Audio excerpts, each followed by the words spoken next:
What's up, guys? Welcome back to the channel. And today we are going to be talking about the 7 deadly sins, and I have my friend Caleb right here. Howdy. So yeah, we will be talking about the 7 deadly sins and what they affect on real life scenarios and how we can overcome them. So right here we have written down the deadly sins, and the first one we have is greed. So obviously, greed is selfishness and an excessive desire for more needed. So basically, from what we know is it's wanting more and you need to keep getting more. Do you have anything? Yeah, a lot of greed stems from not being content with what you have and not realizing that all of the blessings that God has given you and all of the amazing stuff that you do have, and instead being so focused on the things that you don't have, that you're not appreciative of all the amazing things you do. Yeah. So yeah, it's honestly just wanting more, just keep buying more. And a way we have is to overcome it is remember what you have and be content. Like, you don't need all this stuff. Like, just honestly be thankful for what you have. It's pretty much. Yeah, an amazing way is whenever you start to want more, is to go and make a list of 5 or 10 things right then that you're grateful for that you do have, just to get into that mindset of gratitude instead of greed. Yeah. It's how to overcome it. Next up, we have gluttony. Gluttony is an overindulgence and overconsumption of anything to the point of waste.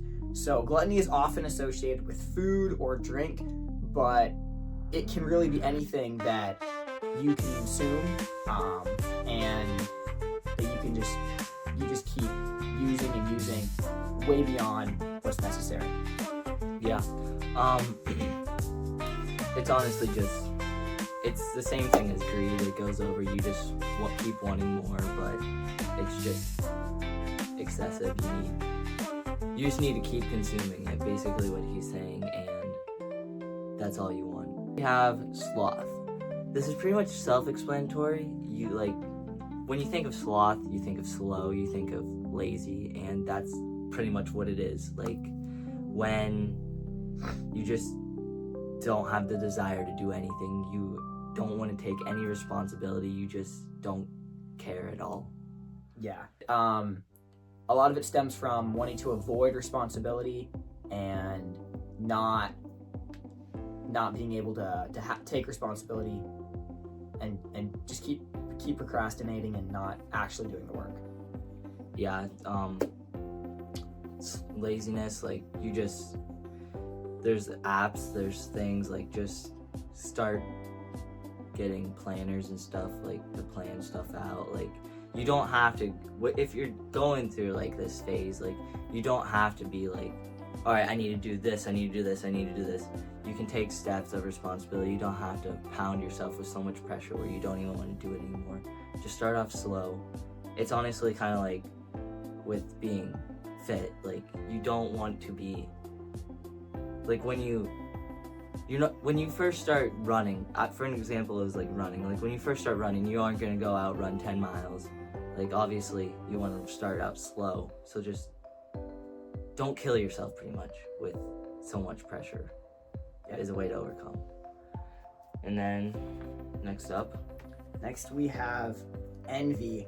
And envy is really just jealousy, especially with, like, a combination of being so jealous, wanting what someone wants so much that you then hate the person or start, like, not talking to them or wanting them to lose that good thing that they have because you don't have it yourself. Yeah. It's what he says, it's jealousy. You your plan is pretty much to defeat them, be better, and what's the point of doing it? Like, yeah, good job, you beat them, but like, what do you get out of it? Like, yeah, in the end, it's not going to fulfill you. mm-hmm. And this is a really common theme between a lot of the 7 deadly sins. Is not. It really stems from a lack of contentment in a lot of ways, and wanting to fill yourself with other things besides God. And in the end, those are just going to leave you empty. They have no sustenance. Yeah. What do we have? It's just another way to. It's just to overcome it is just think of other side. Just think of the other side. Like, if you do defeat them, like, what do you like exactly? What do you get out of it? Like, you beat them, good job, but like, it doesn't fulfill you. You're gonna feel like an idiot after it. Yeah. Next up we have is wrath, and it's a feeling of hatred, pretty much. It's not anger. There's a difference between anger, hatred, and rage. Like, Exactly. obviously Jesus has gotten angry. Yeah. When Jesus came back to the temple and found that people were in there selling stuff, he got super angry. He got angry with the Pharisees all the time. So wrath is not anger. Anger can be good. It can be, you can have a righteous anger, but wrath is a hateful anger. It's honestly where you just want to not see that person. You just want them gone. Mm-hmm. Like, it doesn't have to be with a person. It could be with like a sport, maybe it could be with a subject. Like, just take it slow. You don't have to keep doing it if you don't want to, but like sometimes you have to keep doing it. Yeah, when you feel that wrath, one of the best things to do is just physically remove yourself, or that means walking away from the conversation or putting down your phone if you're texting them, and just giving yourself a couple minutes, couple hours to get your own emotions back in control and calm down, so that you can civilly discuss what that problem was that caused you wrath, or just figure it out. Yeah. And this kind of gives me a reminder of forgiveness from what we talked about. Like, just it doesn't mean you have to keep going back to it. Like, you don't have to go back to that person. Like, just take your time. Things will get better. It's all part of God's plan. And then next up we have is lust. This is a big topic. Yeah, lust is one of the hardest types of temptation to resist, especially as like a young man. It's one of the worst ways that the devil tries to trap you. It's because it's everywhere.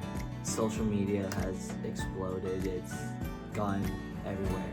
Yeah, Lust has grown so much over the years. So much easier to find stuff, even when you're just normally scrolling, not even looking for it. It'll still pop up. So it's really hard to avoid. It's just everywhere. Like, relationships aren't even, they don't even feel like love. Like, there's so much lust in it. That seems like people's number one desire for a relationship. Mm-hmm. And lust is not just limited to like premarital sex. Lust is, it says in Matthew chapter 5 that even if you look at a woman lustfully that you're not married to, then you've already committed adultery with her in your heart. So it's such a serious thing, and it's not easy at all. Yeah, we'll get more into lust on a video that I've been planning on. Is pretty much about love for relationships, if you guys want that. But yeah, lust has affected so much people. Like, you can't even get away from it. It's everywhere. Honestly, the best way to avoid lust is do what it was Joseph did in the Bible, where he literally just ran away. Right when he was tempted by lust, he literally fled. And that's honestly one of the best and only ways you can counteract it. And the way for us to do it nowadays is just get off the phone, just set time limits, and only go on when you need to. Or when you're feeling tempted, like just leave, go down into your living room or Spend something time where with family. go talk to other people. Do something where you can't be tempted in that area. Yeah, like I said, just get off your phone. Don't scroll on Instagram or TikTok for hours, because that's how you get tempted pretty much. It's just try those things. But yeah, that's the way. And then finally, number 7, we have pride. Pride, it's viewing yourself higher than what you should be. And nothing else is important. You're number one, nothing else cares about you. It's kind of like the 10 Commandments. It's like you're putting yourself over God, which is not right. Like, yeah, you may be good at something, but you don't have to take it that seriously. Like, granted, like, obviously you're good. You don't have to think that you're higher above everyone, though. You were born with that talent. Yeah. One of the main source of pride is having an unrealistic view of yourself, where you see yourself, even if you are really good at something, say you could be an amazing soccer player, but if you take that and you're like, because I'm a good soccer player, I'm better than someone else who's not a good soccer player. Somebody could be a terrible soccer player. But yeah, a lot of that is obviously you just you have God-given talent, and you need to realize that it's not you in a lot of ways. Yeah. It just, yeah, what he said. And way to get over is just get a realistic view. Like, you're not that person. You're not him. And yeah, and even if you are, you need to realize all of the ways that you're really not as good as everybody else in. And that's the best way to have true humility, is to fully realize all of your faults and all of the ways to succeed, and everything in the middle. Pretty much, I just thought of this. Use that pride. Don't use it as a bad way. Use it as a good way. Use it to help people, guide people, to become better people. Help them to become like you. Because that's honestly the best thing you could do, is see people achieve things that they want. Yeah, use that talent that God gave you, obviously, but don't think you're better than other people just because He gave you a gift. Yeah.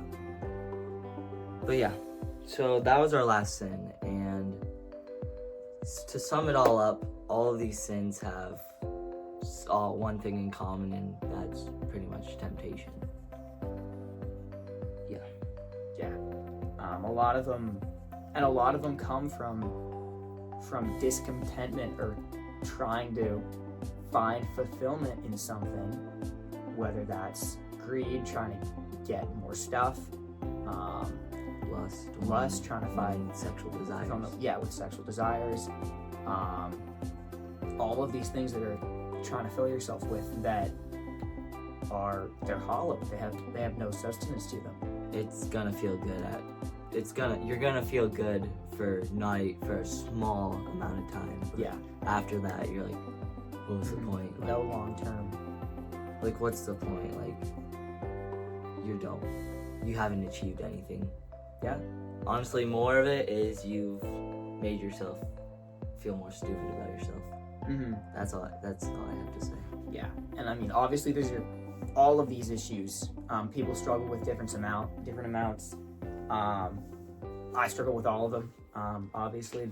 Everyone does. But everybody does on varying levels. So something that you could really easily overcome could be a huge struggle for other people, and something that's like your biggest struggle, other people might not even think about. Might not have to worry about it all. Yeah. So that's where we're gonna end it for today's video. I hope that gave you guys a better understanding of the sins and how bad they really can be for different kinds of people. They're honestly different. There's different levels of it for different kinds of people. But yeah, comment down below if you would like to see, like, talk about one of the main topics, like lust. Like, that's definitely a big topic to talk about for its own video. And just anything else that you'd like me to cover up about Christianity or anything. But yeah, you have anything to say? That's all. We're good. Alright, thank you guys so much for watching. God bless, and have a blessed night.